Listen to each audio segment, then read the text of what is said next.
1972ஆம் ஆண்டு அக்டோபர் திங்கள் 17ஆம் நாள் அண்ணா திராவிட முன்னேற்றக் கழகம் உருவானது. அண்ணா அவர்களின் மீது அளப்பரிய அன்பும் மரியாதையும் வைத்திருந்த எம்ஜிஆர் அவர்கள் அண்ணா அவர்கள் உருவாக்கிய கருப்பு சிவப்பு கொடியின் நடுவில் அண்ணா அவர்களின் உருவத்தை பதித்து அதே அண்ணா திராவிட முன்னேற்றக் கழகத்தின் கொடியாக்கினார். அந்த அண்ணாவின் உருவத்தை ஆர்ட் டைரக்டர் அங்கமுத்து, உதவி ஆர்ட் டைரக்டர் உபால்டு ஆகியோர் தான் வரைந்தனர். அண்ணா திராவிட முன்னேற்றக் கழகம் தொடங்கப்பட்டதின் அறிவிப்பு வெளிவந்ததும் தமிழகம் முழுவதும் ஒருவித புதுவிதமான எழுச்சி ஏற்பட்டது. அக்டோபர் 18ஆம் தேதியே பல்வேறு பகுதிகளில் எம்ஜிஆர் ரசிகர்களும் எம்ஜிஆர் அவர்களின் அனுதாபிகளும் பொதுமக்களும் மாணவர்களும் அண்ணா திராவிட முன்னேற்றக் கழகத்தை ஆதரித்து எம்ஜிஆர் வாழ்க என்ற வாழ்த்து முழக்கங்களுடன் ஊர்வலமாக சென்றனர். அப்படி விருதாச்சலத்தில் ஊர்வலம் எழுச்சியோடு சென்ற நேரத்தில் பாலக்கரை என்ற பகுதியில் ஊர்வலத்தினர் மீது போலீசார் துப்பாக்கி சூடு நடத்தினர். இதில் துரைக்கண்ணு என்பவர் உயிரிழந்தார். வேன் என்பவருக்கு கையில் துப்பாக்கி குண்டு பாய்ந்து காயம் ஏற்பட்டது. எம்ஜிஆர் அவர்கள் கட்சி தொடங்கிய நேரத்தில் நாடாளுமன்ற உறுப்பினர்கள் KA கிருஷ்ணசாமி, ST சோமசுந்தரம், MLAக்கள் காளிமுத்து, முனு ஆதி, SM துரைராஜ், பே Soundarapandian, GR Edmund, CV Velappan ஆகியோர் திமுகவிலிருந்து வெளியேறி அண்ணா திராவிட முன்னேற்றக் கழகத்தில் இணைந்து செயல்பட்டனர்.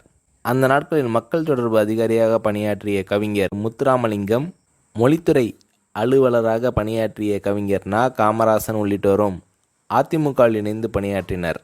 சில நாட்களில் நாஞ்சில் மனோகரன், ராஜா பிள்ளை, KM சுப்பிரமணியம் உள்ளிட்டோரும் அதிமுகவில் சேர்ந்தனர்.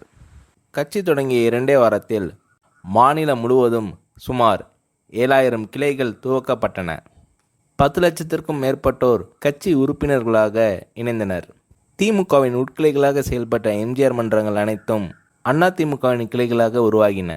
அதிமுகவின் முதல் அமைப்பு செயலாளராக KA கிருஷ்ணசாமி நியமிக்கப்பட்டார்.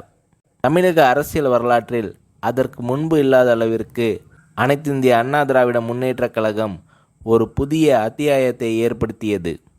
ஒரு அரசியல் இயக்கம் தோன்றினால் அது மக்களின் ஆதரவை பெற பல ஆண்டுகள் ஆகும். நீதி கட்சியிலிருந்து பிரிந்து வந்த திராவிடக் கழகமும் அதிலிருந்து பிரிந்து வந்த திராவிட முன்னேற்றக் கழகமும் மக்களின் ஆதரவை பெற பல ஆண்டுகாலம் ஆயிற்று. ஆனால் அண்ணா திராவிட முன்னேற்றக் கழகம் அப்படி இல்லை. பிறக்கும் போதே அந்த கட்சி மக்களின் ஏகோபித்த ஆதரவை பெற்றிருந்தது. அரசியலே தெரியாத ஏழை பாட்டாளி வர்க்கத்தினரும் தாழ்த்தப்பட்ட சமுதாய மக்களும் எம்ஜிஆரை தங்களை காக்க வந்த இரட்சகனாக கருதி அவருக்கு அமோக ஆதரவை அளித்தனர். அண்ணா திராவிட முன்னேற்றக் கழகத்தின் தொடக்க விழா பொதுக்கூட்டம் சென்னை கடற்கரை சீரணி அரங்கில் நடைபெற்றது.